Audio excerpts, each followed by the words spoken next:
Hello lovely, this is a short tutorial that I have previously posted with the song, so this is just a spoken version of a join as you go double crochet ribbing. So you're going to be starting with a sample which is going to pretend to be the main panel, and now I'm just chaining up to start the ribbing. So you chain as many chains as the desired length of the ribbing that you want to create. It'll be worked at a right angle to the main fabric that you've worked in your other stitch. The 3 chains count as a first double crochet, and I'm going to insert and create the rest of my double crochets along the chain that I've just made. So that's 2 double crochets now, and then that's 3 and 4,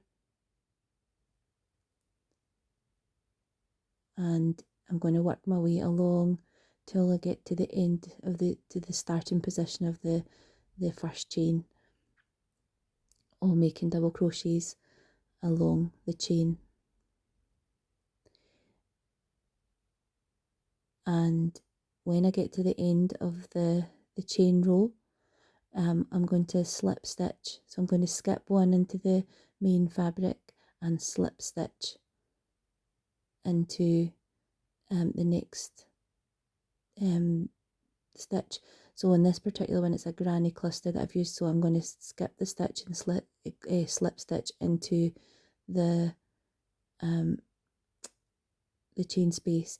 However, if you've got like a foundation double crochet row or a chain row at the start of your work, then you would skip one and then slip stitch into it.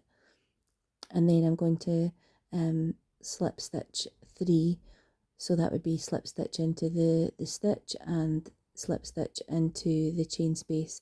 Again, if you were doing just a normal double crochet row or a single crochet row, you would just slip stitch 3, so it's the width of 3 single crochets or 3 normal stitches. Obviously if you're using something like a granny stitch like I'm using here, then you would not have as many stitches to slip stitch into. So in the next row and onwards, it's working into the back loop only, and that's what creates the ridges, that's what creates the ribbon effect. So we're just going to work our way along. So after I've done a chain 1 for turning, I'm going to work along with my double crochets back loop only to the end of this row.